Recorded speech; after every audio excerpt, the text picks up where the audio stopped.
Merci, Monsieur Karmitz, pour avoir accepté mon invitation. C'est un grand plaisir de vous rencontrer avant tous.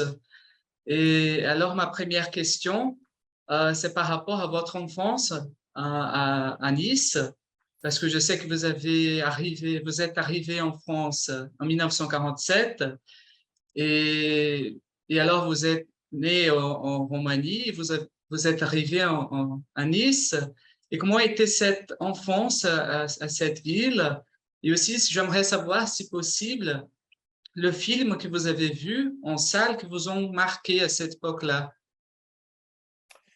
Euh, Tout d'abord, si on est arrivé à Nice, on est arrivé à Nice en tant qu'émigré et en tant que chassé, avec toute ma famille d'un pays qui était la Roumanie en 1947, donc après la guerre, et après avoir pu survivre à la Shoah, parce qu'on était juifs, on est juifs, et que en Roumanie, sur environ 700 000 juifs, il y en a eu près de 400 000 qui ont été tués par les Roumains et par les nazis roumains.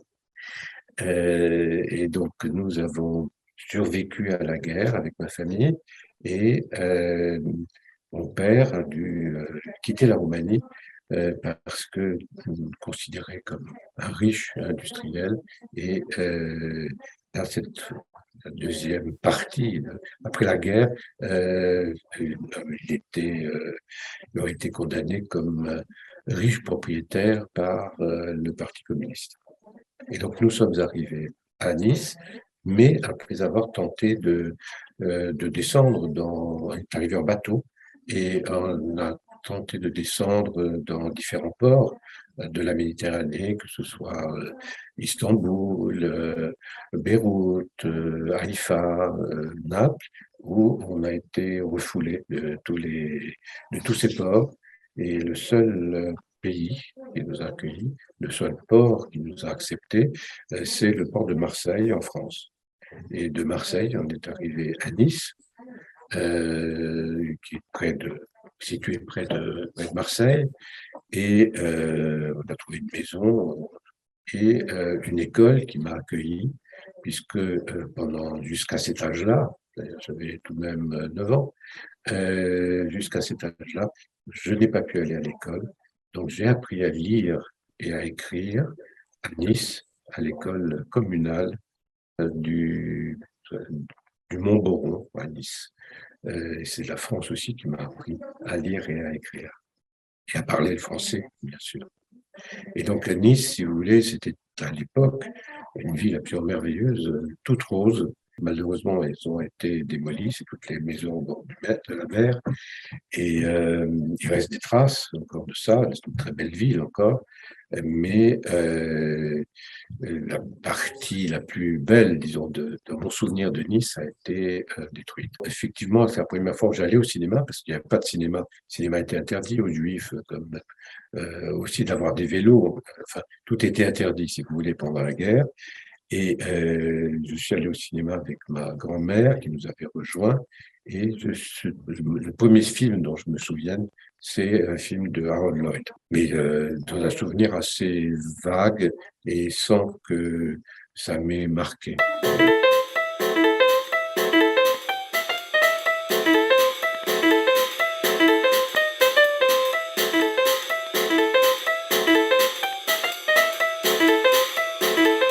Toutes ces mémoires que vous avez vécu pendant votre enfance en Roumanie, ça se transformait après dans un schéma plus à gauche et aussi pour votre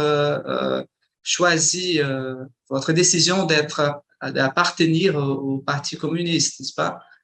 Oui, c'est complexe parce que ce qui est très marquant, si vous voulez, quand on a cet âge, c'est l'atmosphère de peur. On a vécu dans la peur. On a vécu dans la peur et la peur des adultes aussi, c'est-à-dire que la peur des adultes nous était transmise. D'une certaine façon aussi dans l'ignorance, puisque ne sachant ni lire ni écrire, ne parlant que roumain, n'étant pas à l'école, j'avais peu de contact avec l'extérieur, enfin, avec des jeunes de mon âge.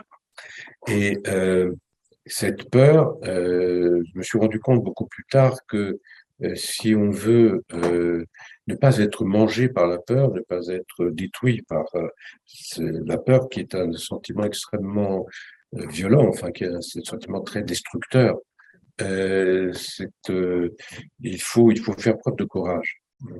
Et courage, pourquoi? C'est justement de combattre la peur, c'est-à-dire de ne plus accepter ce qui peut anéantir quelqu'un. Il faut se battre contre la barbarie, que j'ai fait finalement toute ma vie et que je regrette vraiment pas. Et je pense que c'est cette idée de résistance et de combat contre la barbarie est une chose vitale, justement, pour l'avenir des hommes, des femmes dans notre société. Par exemple, le premier livre comme ça que j'ai lu, ça fait 13-14 ans, enfin, j'ai beaucoup lu. Dès que j'ai commencé à apprendre à lire, j'ai beaucoup lu. Et comme je n'avais pas d'amis, puisqu'on bougeait beaucoup, on déménageait beaucoup, j'avais pas de copains de classe, on est passé de Nice à Paris, Paris on a déménagé, etc. Et donc j'avais comme seul ami les livres, entre autres, et la peinture. Donc, le premier livre que je crois avoir lu de politique sérieux, à part Les Trois Mousquetaires, c'était Les Chemins de la Liberté de Jean-Paul Sartre. Et ensuite, j'ai lu Aragon, ensuite j'ai lu Marx, Engels, etc. Et, euh, et effectivement, ces livres portaient sur la dignité humaine, portaient sur l'égalité, portaient sur un certain nombre d'utopies ou de rêves qu'on avait envie de transformer en réalité. Et le seul endroit où ces combats étaient menés, d'autant plus qu'en France, à ce moment-là, c'était le début de la guerre d'Algérie. Donc, il fallait combattre contre la guerre d'Algérie parce que c'était aussi des copains quasiment de mon âge, un peu plus âgés que moi, qui partaient à la guerre. Donc, on s'est beaucoup battu contre la guerre d'Algérie et le seul endroit où on pouvait collectivement combattre, c'était les jeunesses communistes. C'était et dans les jeunesses communistes, j'ai aussi retrouvé des amis, une fraternité que je n'avais pas retrouvée tout ce en étant seul. Mais il se trouve que là, j'étais en plein dans l'utopie et que d'une part, j'ai été mis de côté dans mes combats à l'époque parce que le Parti communiste était lié il voulait arriver au pouvoir avec le Parti socialiste et que le Parti socialiste était au pouvoir avec Guy Mollet, Lacoste en Algérie et Soustelle en Algérie et menait la guerre d'Algérie.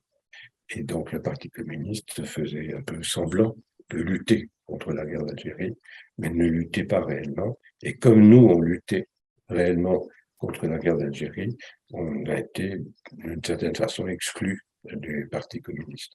Et donc je me suis retrouvé orphelin et de nouveau seul. Et il se trouve que c'était aussi le moment du 20e congrès et aussi de ce qui s'est passé en Hongrie, c'est-à-dire de l'occupation par les soviétiques de la Hongrie. Et donc ça, du coup, à ce moment-là, tout à coup, c'était une prise de conscience très violente sur ce qui pouvait apparaître comme un mensonge. Ce que je voudrais décrire interminablement est comme un œuf énorme noir, pestilentiel, mais clos. Et j'aimerais alors aussi vous poser une question par rapport à Marguerite Duras, parce qu'elle était très importante aussi en Nuit Noire Calcutta, dans le court-métrage. Et comment vous avez fait cette partenaire, comment cette amitié a commencé et comment a été ce processus d'écriture du scénario avec elle, cette conception du film? Oui. Alors, tout d'abord, donc je voulais être metteur en scène, j'ai été assistant pendant un certain temps, tout ça très jeune, hein, j'ai commencé à travailler très jeune. Et j'étais assistant de Jean-Luc Godard à 21 ans. Et avant, je venais de faire, j'ai connu Jean-Luc Godard par Agnès Varda dans Cléo de 5 à 7. Je voulais évidemment faire des films, réaliser des films. J'ai eu une commande pour faire un film pour un laboratoire qui fabriquait des produits contre l'alcoolisme, pour guérir de l'alcoolisme. Je suis allé faire une enquête pour savoir comment soigner les alcooliques, quels étaient les services, qu'est-ce que c'était qu'un alcoolique, etc., pour comprendre de quoi il s'agissait. Et ce que j'ai vu était tout à fait horrible. C'est-à-dire vraiment, c'était des mouroirs, des prisons, une façon on traitait ces alcooliques d'une façon vraiment épouvantable. Et je me suis dit, je peux pas filmer la dégradation d'un homme. C'est pas parce que j'aurais filmé la dégradation d'un homme que je pourrais expliquer. C'est impudique, quoi. C'est inhumain. C'est-à-dire qu'il y a un interdit pour moi de l'image. On en parlera peut-être tout à l'heure. Et donc je ne veux pas montrer ça. Donc comment je fais? Comment je fais pour parler de l'alcoolisme? Et je me suis dit, il faut que je fasse une fiction. Alors, avec qui? Alors, j'étais évidemment pris à l'époque, à mon âge, dans cette idée du nouveau roman, de la nouvelle écriture, de comment on raconte autrement une histoire. Et je savais tout à fait que Marguerite était tout à fait alcoolique. Et je savais aussi qu'elle était dans une cure de désintoxication et qu'elle allait bientôt sortir. Et je suis allé voir un ami qui tenait un bistrot, d'ailleurs. Je lui ai demandé, est-ce que tu connais pas par hasard Marguerite Duras? Est-ce qu'elle vient pas voir chez toi? Il m'a dit, si, elle vient souvent, je la connais très bien, etc. Et donc, il m'a présenté au bistrot, il m'a présenté Marguerite. Je lui ai exposé mon cas. Elle était assez surprise de voir un si jeune homme lui demander un scénario sur l'alcoolisme, et elle a accepté de faire ce texte qu'elle a écrit. Et d'ailleurs, elle en a tiré un livre. C'est-à-dire, c'est, je crois, un des rares cas. D'habitude, on fait des films à partir des livres. Là, elle a fait un livre à partir d'un film. Donc, le film a servi comme maquette, le scénario, le livre, et le film a servi comme maquette à un livre très important chez elle, qui est Le Vice-Consul. Mon film, c'est l'histoire d'un vice-consul de France à Calcutta, qui est totalement imaginaire et qui est l'échec. En fait, c'est pour moi un film auquel je tiens beaucoup parce qu'il raconte l'échec devant l'écriture. Elle raconte l'impuissance d'écrire. À deux versions d'ailleurs, il y a une voix off qui est le texte, la voix intérieure d'un écrivain qui essaye d'être écrivain, d'un artiste qui essaye d'être un artiste. Et j'avais la voix off de l'acteur, qui est Maurice Carrel, et une voix off que j'avais aussi enregistrée, qui était la voix de Marguerite, qui disait ce texte, et une version avec la voix de l'acteur et une version avec la voix de Marguerite. C'est un homme qu'on voit, mais c'est une voix de femme qu'on entend. C'était des jeux auxquels on s'amusait beaucoup à l'époque.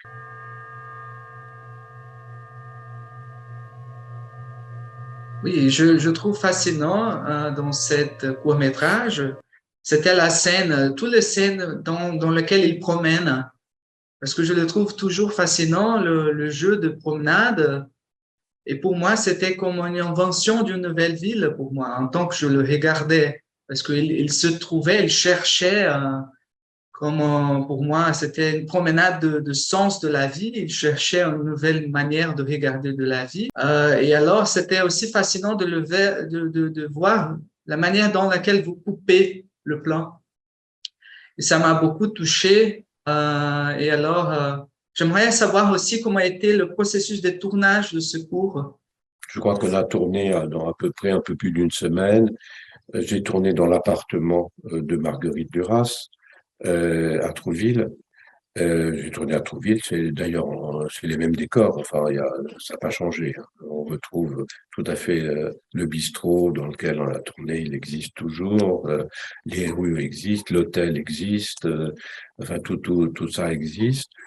Toujours, la chambre de l'écrivain, c'est la chambre de Marguerite. Enfin, c'était l'appartement de Marguerite. Le chat qui est dans le film, c'était le chat de Marguerite que dont j'ai ensuite hérité parce qu'elle n'en voulait plus. Et Marguerite a beaucoup assisté au tournage. Elle était là très souvent, elle regardait. Et il y a une chose intéressante qui moi m'a fait plaisir, qui m'a touché, c'est que ensuite dans ses films à elle, elle a repris beaucoup de plans même, ou de choses qu'elle a vu faire, me voir faire dans ce film. C'est-à-dire que je crois que ce film lui a certainement servi de, comment dire, d'exemple de travail et qu'elle a appris à faire du cinéma en regardant le tournage de ce film. Parce que je crois que c'est sans doute un des rares films, le seul film auquel elle a vraiment assisté. Les autres films, ce qu'elle avait fait auparavant, c'était des scénarios qui ont été faits par d'autres et c'est des gros films, etc. Et donc, elle n'a pas dû beaucoup s'incruster là. Alors que là, elle était sur place, elle vivait sur place, elle était à Trouville et elle nous a vu travailler. Elle m'a vu faire et elle a vu faire l'opérateur, etc. J'ai retrouvé d'ailleurs des plans, vraiment les mêmes plans dans un de ses films, un des films qu'elle a tourné après elle-même.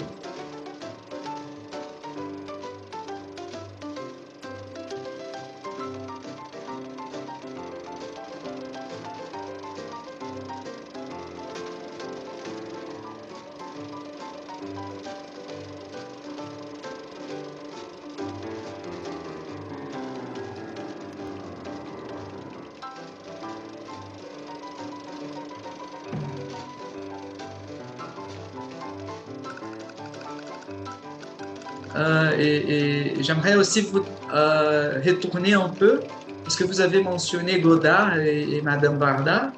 Et alors, j'aimerais aussi savoir comment a été cette expérience avec Varda, avec Cléo des 5 à 7, parce qu'il a changé peut-être la manière dans laquelle vous tournez avant. Vous avez eu en connaissance à l'université, à l'école du cinéma, et avec eux était complètement différent, n'est-ce pas? La manière de produire, la manière d'y faire. Euh, et alors, j'aimerais savoir qu'est-ce que vous avez appris avec Madame Varda, quelle était son importance dans ce parcours? Ben, là aussi, j'ai eu beaucoup de chance parce que j'ai appris un cinéma académique à l'école. C'est-à-dire, j'ai appris le cinéma classique français, les grands maîtres, autant Lara, Duvivier, Delannoy, les grands maîtres français, américains et autres. La grosse caméra, les décors, comment on éclaire les décors, comment on éclaire les stars. Enfin, c'est un très bon apprentissage, c'est très utile. Mais grâce à Varda et ensuite à Godard, j'ai désappris tout ça. Il a fallu penser autrement, il fallait réfléchir autrement. D'abord avec Varda, il n'y avait pas beaucoup d'argent, c'était des équipes très légères, et Varda, c'était tout de même, c'était pas son premier film, enfin c'était comme malgré tout son premier film, disons, commercial, enfin classique entre guillemets. Et Et là, il fallait j'étais son assistant, on était deux premiers assistants. Le producteur, qui était un très grand producteur de la Nouvelle Vague, qui s'appelait Georges de Beauregard, qui avait produit les films de Godard, Chabrol, Truffaut au début, etc. Nous a fait venir, nous a dit, écoutez, voilà, j'ai à votre disposition une somme, je me souviens plus exactement combien, enfin pas énormément d'argent. Vous allez gérer cette somme, je ne veux plus vous revoir, apportez-moi le film. Je ne veux plus entendre parler de vous. Bon. Et donc, il a fallu gérer, nous, cet argent et faire le film avec. Et donc, avoir des idées, se débrouiller. Et quand il y avait quelque chose qui n'allait pas, ben, il fallait négocier, il fallait tout faire, il fallait avancer et puis faire les films. Et évidemment, avec Varda, quelqu'un d'extrêmement dynamique, d'extrêmement allant, enfin courageuse, donc on a fait le film dans des conditions qui n'avaient rien à voir avec ce que j'avais connu auparavant, où j'avais travaillé pour des grosses productions où il y avait des centaines de figurants, des équipes énormes, etc. Là, c'était pas ça du tout. Fallait aller vite puisque c'était un film qui se passait en 1 heure et demie et on devait respecter cette heure et demie dans la réalité. J'ai connu sur le film de Varda Godard, parce que dans le film de Varda, il y a un petit film où Godard est déguisé en clown et il joue un rôle de clown d'ailleurs dans le film.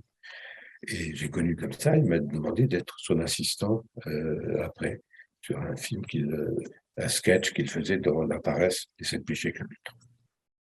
Et avec Jean-Luc, ça a été justement le complément de ce que j'avais commencé à apprendre avec Varda, c'est désapprendre tout ce que j'avais appris, et vraiment désapprendre. Mais pour désapprendre, il faut avoir appris. Et donc, c'était intéressant d'apprendre et ensuite de changer complètement, de dire on efface tout, tu n'as rien appris et tu vas penser autrement.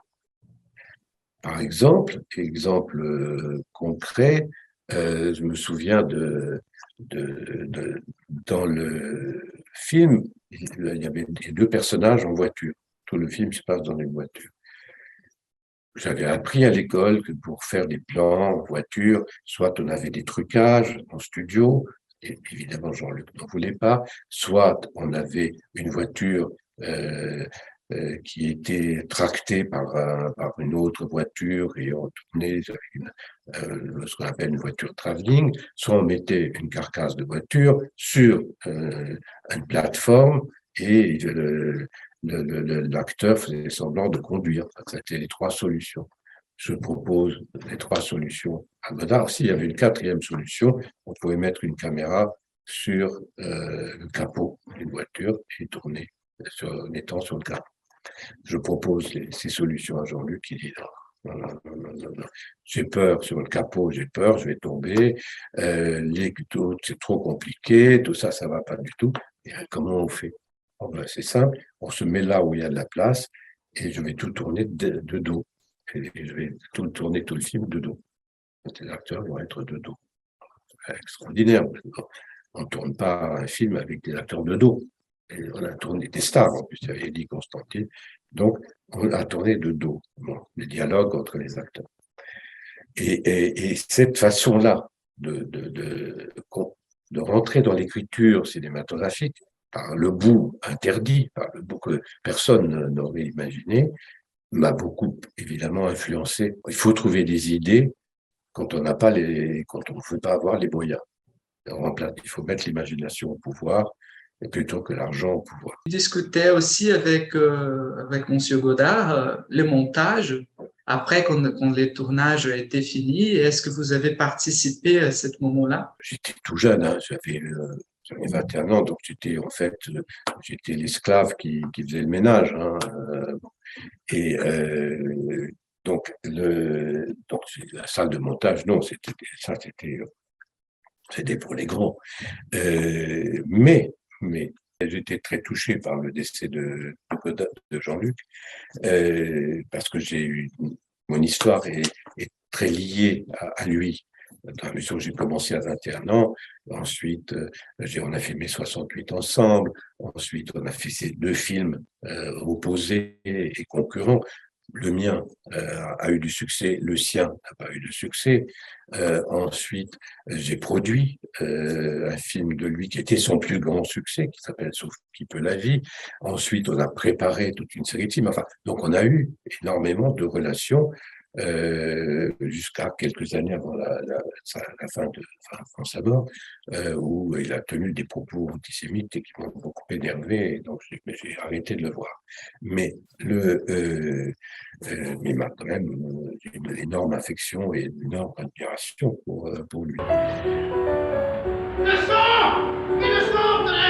Alors, qu'est-ce que tu veux? J'ai besoin d'argent.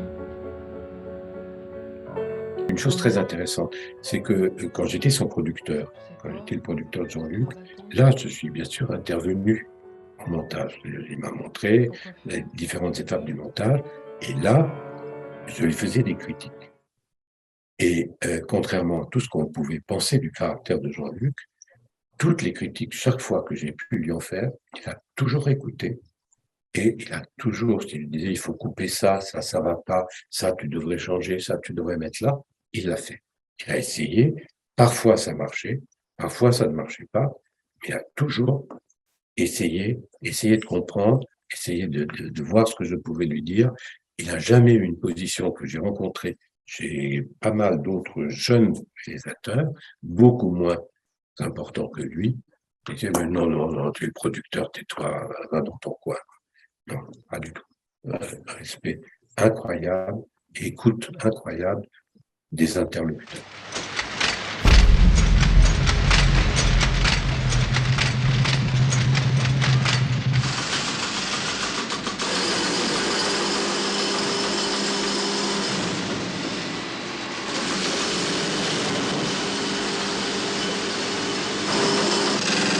Comment vous avez cherché les images pendant la réalisation de Coup pour Coup et comment a été ce travail avec les ouvrières? Comment elles ont participé de ce processus? Il y a eu plusieurs étapes. Première étape, c'était moi, photographe, participant en tant que journaliste, reporter, puisque je travaillais pour l'agence de presse Libération, à des luttes, à des grèves. Donc, je suis allé voir et puis je voyais des choses incroyables dans ces luttes de femmes qui étaient vraiment des choses très nouvelles. Bon. Donc, je leur parle, je discute avec elles, et puis elles me racontent les histoires et tout ça, et puis je note, et je commence par écrire une histoire avec un camarade ouvrier qui était, lui, il travaillait dans les autobus. Et on a écrit une histoire qui est l'histoire de la révolte de femmes. Bon. Puis, je retourne pour c'était des femmes dans une usine textile, etc. Donc, par rapport à l'expérience que j'avais eue, on raconte un peu cette histoire. Pourtant, d'abord, je trouve le décor dans une petite ville de province, pas très loin de Paris, qui était spécialisée, où il y avait plusieurs usines spécialisées dans le textile, et ces usines avaient fermé. Toutes les usines textiles fermées. Et donc, on trouve un propriétaire qui veut nous louer son usine, parce que sinon, les autres ne voulaient pas.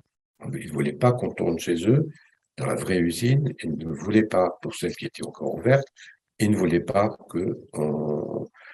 ni nous louer ou nous prêter l'usine. Et celui-là, il nous accepte de nous louer cette usine, était vide, totalement vide. Bon. Et on va voir comment on va faire pour refaire une usine. Et ensuite, je vais chercher les comédiennes. J'en trouve dans le nord de la France, où il y a eu des très grandes grèves et luttes dans le nord de la France. Et je leur propose de venir travailler, tourner dans ce film, une histoire d'une grève de femmes, etc. Elles acceptent. Mais c'était des femmes qui avaient beaucoup d'enfants. Une qui avait 6 ou 7 enfants. Elle dit, mais il faut que je vienne avec mes enfants. Je dis, bah, vous venez avec vos enfants. Et etc., etc. On a peu à peu rassemblé des femmes du Nord et puis des ouvrières sur place qui avaient travaillé dans ces usines textiles, dans cette ville qui s'appelle Elbeuf. Donc, on a regroupé toutes ces femmes et aussi on a demandé à certaines d'entre elles, on a une usine vide, comment on fait pour refaire un atelier? Qu'est-ce qu'il faut faire? Oh, ben, c'est pas compliqué. Vous allez acheter vous allez trouver des machines, etc., etc. Et nous, on va vous faire l'atelier. On va vous dire comment on fait un atelier. Et elles ont construit un atelier avec des machines, ce qui fait qu'à l'arrivée, on pouvait sortir des pantalons de cet atelier. C'est-à-dire qu'on a vraiment fait un atelier. Et c'est les ouvrières qui ont fait l'atelier. Puis on a eu surtout des séances de travail avec elles. Et ça, c'était très passionnant parce que ces séances de travail, on a utilisé de la vidéo. C'était la première caméra vidéo et je mettais en place le plan. Disons, il y a l'atelier, il y a le contremaître qui se promène dans les allées, et puis il y a les réactions des filles, etc., etc. Donc voilà, je tourne, je vous montre comment je veux faire. Je fais un travelling, etc. Je tournais avec la caméra vidéo et elles venaient toutes, on se mettait sur un écran vidéo, un écran de télévision, enfin un écran pour regarder, on regardait le plan, et à ce moment-là, elle disait, ah ben non, non, non, là, ce qu'il fait, c'est pas bien, il devrait plutôt faire comme ça, ou la fille qui est là, ah ben non, non, non, ça c'est pas juste, etc. Ce qui fait d'ailleurs que ces ouvrières, il y avait des comédiennes, j'avais mélangé au début, n'ayant un peu peur, n'ayant pas confiance complètement dans ces ouvrières, j'avais mis aussi des comédiennes. Et elles ont demandé que toutes les comédiennes soient éliminées. Et il reste parmi les comédiens que ceux qui jouent les rôles de patron, de contremaître, de syndicaliste, etc. Ça, c'est des comédiens. Toutes les autres, c'est des ouvrières. Et donc, elle nous guidait, elle nous disait non, c'est critiquer sur le moment même. Et donc, je rectifiais mon plan en fonction de ce qu'elle me disait. On a tourné très vite, on a tourné en 21 jours, on n'avait pas d'argent, on était tous, on vivait dans les tentes, on avait mis des tentes, on faisait la cuisine à tour de rôle, bon, c'était très dur. 1, 2, 3, 4, 5, 6, 7, 8, 9, 10. 1, 2, 3, 4, 5, 6, 7, 8, 9, 10. 1, 2, 3, 4, 5, 6, 7, 8, 9, 10. 1, 2, 3, 4, 5, 6, 7, 8, 9, 10. 1, 2, 3, 4, 5, 6, 7, 8, 9, 10. 1, 2, 3, 4, 5, 6, 7, 8, 9, 10. 1, 2, 3, 4, 5, 6, 7, 8, 9, 10. 1, 2, 3, 4, 5, 6, 7, 8, 9, 10. 1, 2, 3, 4, 5, 6, 7, 8, 9, 10.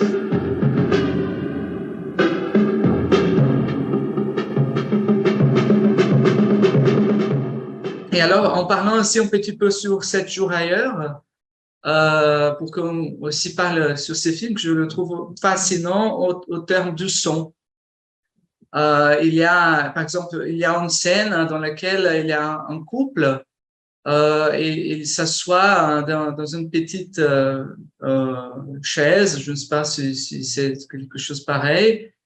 Et le dialogue, je trouve fascinant comme vous faites le dialogue, comme vous coupez le son de temps en temps, aussi avec la première scène du film dans laquelle il y a la personne qui danse, et vous avez le son de la musique qui est toujours là, et certains sons de certains bruits qui font partie d'une certaine puissance pour les images.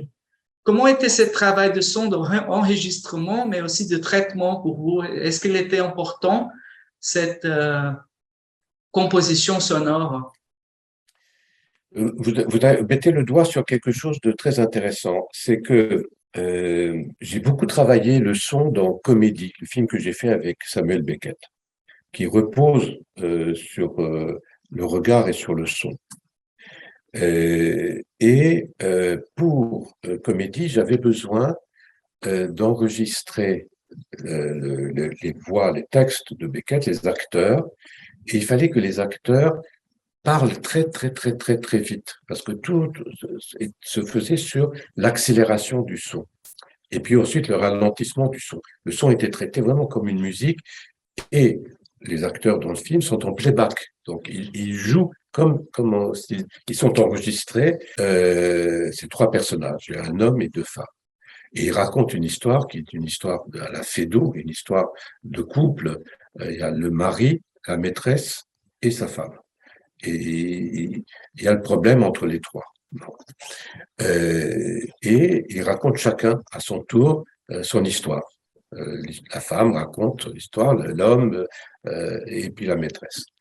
Et ils parlent à tour de rôle et très vite, parce qu'ils sont guidés par un rayon lumineux qui les éclaire, et ils ne parlent que quand le rayon lumineux arrive sur leur visage.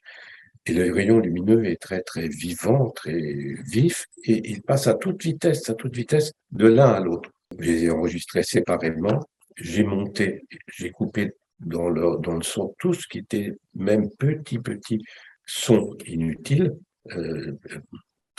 petite respiration, tout j'ai raccourci au maximum, et j'ai mixé, monté le tout, et j'ai passé le tout dans une machine qu'on a découvert au service de la recherche de la télévision. À l'époque, ça s'appelait l'ORTF, qui avait un service de recherche sur le son extraordinaire, qui était dirigé par un musicien, et où il y a un musicien très connu qui s'appelle Pierre-Henry, qui en était un des grands responsables.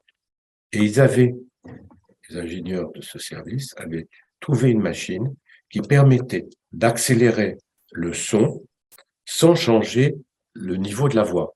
Parce que vous savez que quand on ralentit, on accélère, la voix devient très basse, au contraire très aiguë. Là, on avait le son au même niveau, simplement il était extrêmement accéléré. En fait, c'est une machine qui est maintenant très utilisée par les DJ qui, dans la musique électronique, utilisent ces machines. Mais à l'époque, c'était donc dans les années fin des années 50, 60, c'était complètement révolutionnaire. Et donc, après avoir enregistré, mixé et accéléré le son, j'ai utilisé ça comme une bande musicale et j'ai fait jouer les acteurs en playback sur ce son-là, en studio. Mais j'ai rencontré au service de la recherche de l'ORTF des ingénieurs du son. Et j'ai demandé à un des ingénieurs du son avec qui j'avais travaillé déjà sur le film de Duras et qui m'a fait la musique de Duras, le son musical de Duras, je lui ai demandé de faire l'ingénieur du son sur cette journée. Et donc en fait, c'est tout le travail à l'époque de recherche du son qui était absolument révolutionnaire, qui est toujours révolutionnaire, parce qu'on n'a plus l'équivalent actuellement. Personne ne fait ce genre de recherche. Il n'y a pas de service spécialisé qui travaille avec des ingénieurs qui travaillent sur le son actuellement. On découvre des choses, mais individuellement. Et donc, c'est comme ça que j'ai fait le son de cette journée.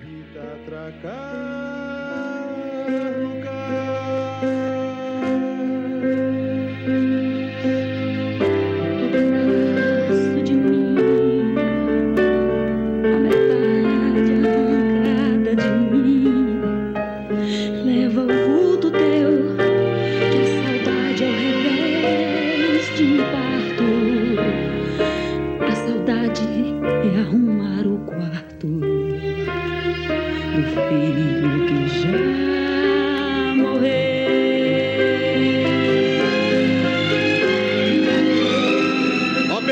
pedaço de mim, ó metade amputada de mim, leva o que há de ti, que a saudade dói, latejada. É assim como uma fisgada no membro que já perdi. Ó pedaço de mim, ó metade adorada de mim. J'aimerais poser certaines questions en plus, surtout sur les réalisateurs brésiliens, parce que je sais que vous avez produit Rui Guerra, qui n'est pas brésilien forcément, il est mozambicain, mais il a fait sa vie au Brésil, il a fait des films au Brésil, mais aussi Walter Salles. Et alors, j'aimerais savoir comment vous avez connu Rui Guerra, c'était à l'époque de l'IDEC ou après, et aussi cette expérience d'être avec Walter Salles, de faire le film de Courac, l'adaptation de Jacques Courac, On the Road. Alors.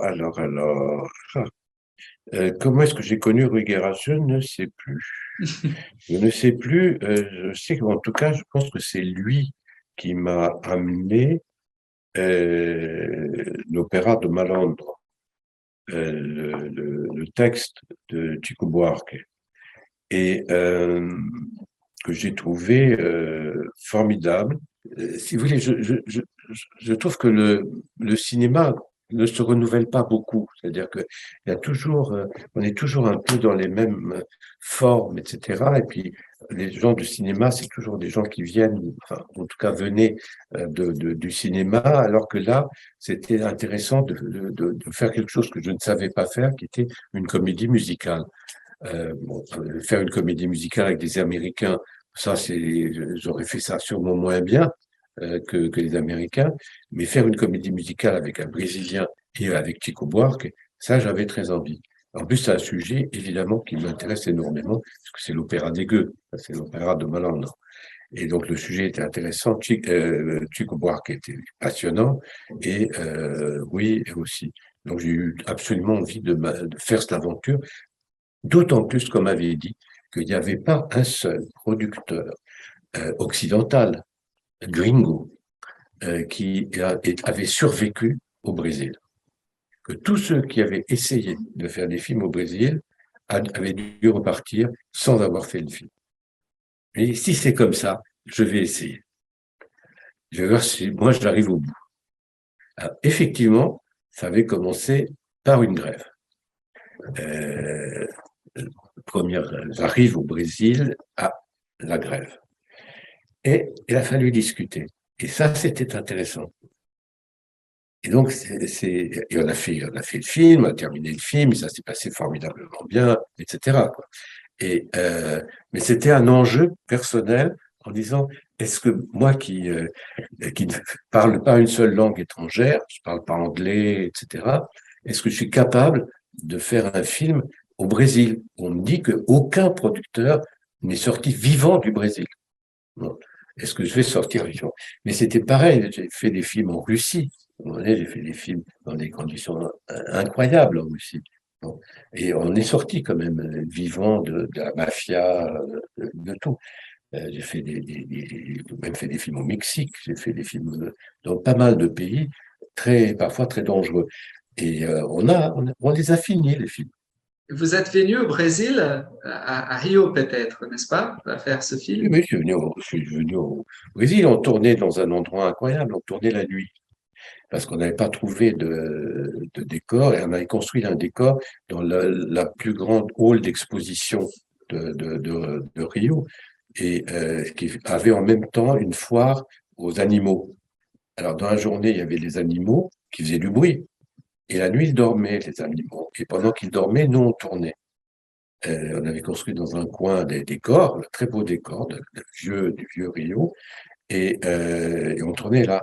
Alors, de temps en temps, il y avait un coq ou je sais pas, une poule qui se réveillait, donc ça commençait à faire du bruit. Mais bon, on attendait qu'il s'arrête, quoi. qui ont continué de tourner. Oui, oui, c'est intéressant parce que ce film est un film important de Guerra, n'est-ce pas? C'est un film qui a fait une différence pour lui. Et aussi, je pense qu'à Walter Salles, vous connaissez le livre avant, n'est-ce pas? Le livre de Kerouac. Vous avez eu Je le connaissais contact. le livre avant, puis je connaissais aussi le travail de Walter avant. Et on nous avait, je crois que c'est, mais je ne suis pas tout à fait sûr de ça. Je crois que c'est Coppola qui nous a contactés parce qu'il avait les droits sur le scénario. Oui, il avait les droits. Il avait essayé plusieurs adaptations, plusieurs réalisateurs pour des adaptations de ce livre. Il était d'ailleurs coproducteur, enfin, il a dans le générique, là, il est dans le générique. Je me souviens avoir rencontré Coppola au moment du tournage pour qu'on discute des conditions qu'on avait pour la session de l'adaptation au scénario, etc. Je me souviens plus exactement. Valentine au bowling.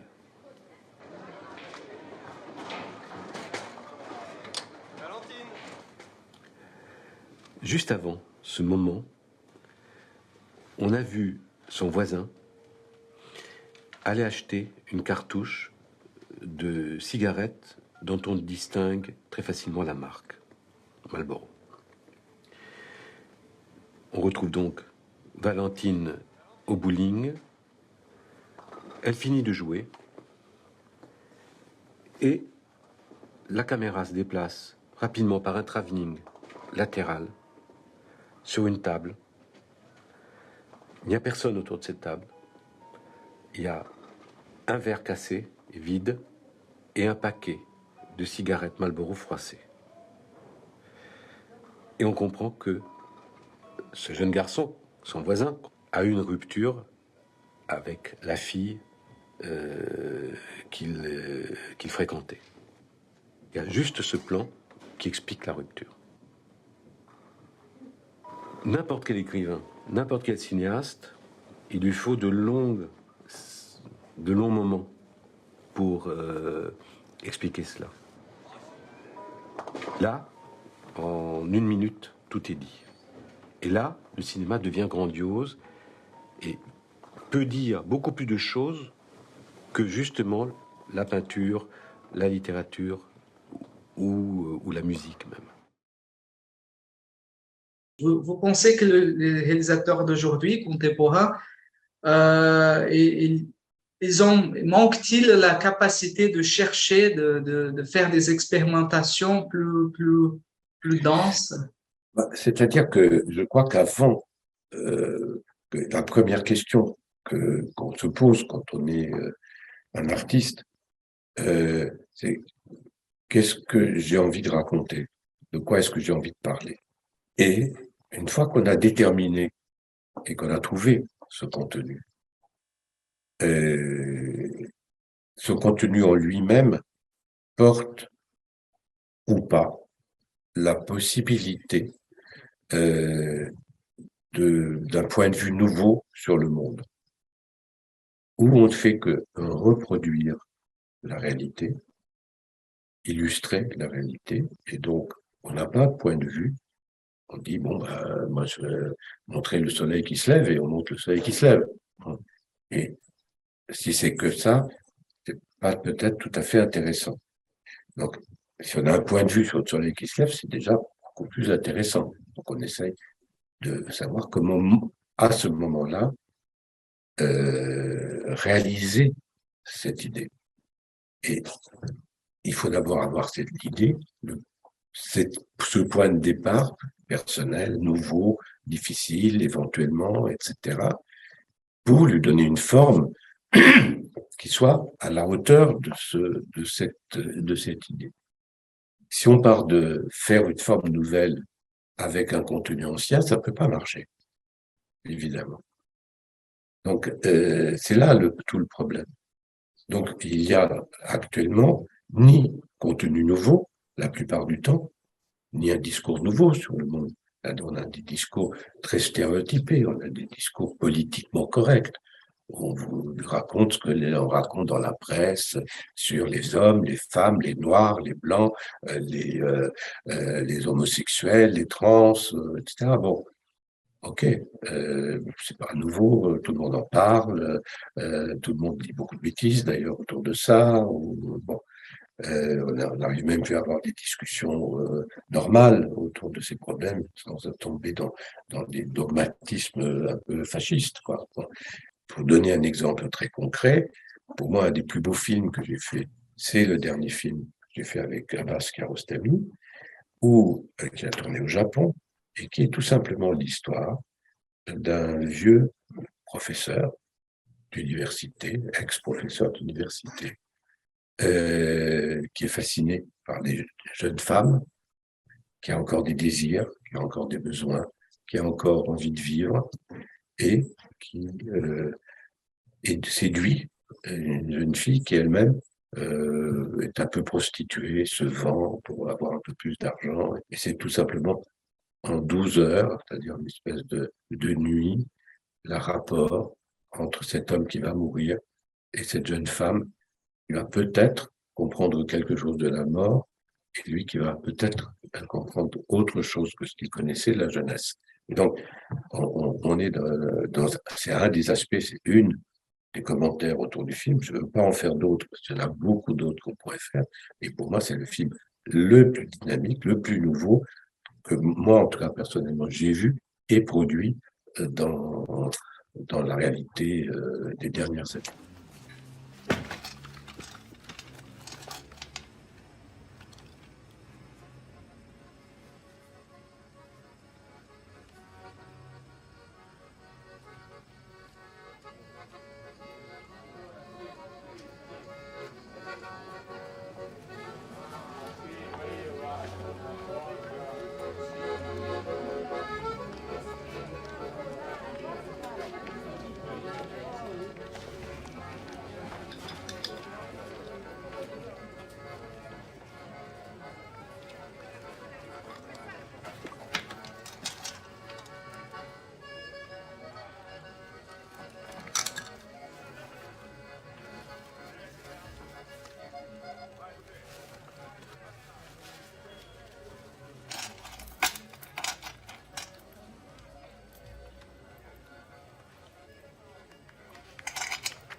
Je vous remercie beaucoup, beaucoup, vraiment pour le temps que vous avez passé avec moi et pour toute la discussion qui pour moi était très important.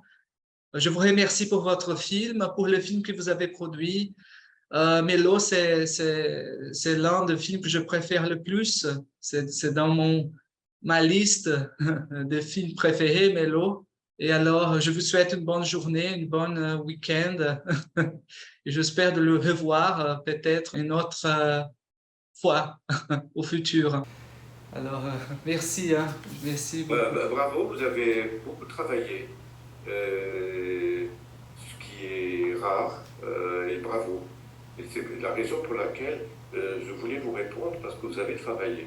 Parce que la plupart du temps, les gens ne travaillent pas, donc posent des questions où on a l'impression de devenir idiot et de perdre son temps. Donc, ce qui n'est pas votre cas, et donc j'étais très content de faire cette interview avec vous. Donc, voilà. Vous avez vraiment regardé les films, vous êtes vraiment posé des questions. Donc, moi, je suis très sensible à ça.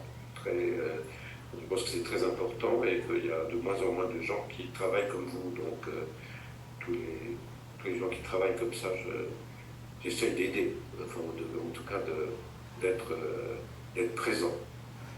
Écoutez, appelez-nous si vous venez à Paris. Si un jour vous venez à Paris, appelez-nous. Ah, bon, bien sûr.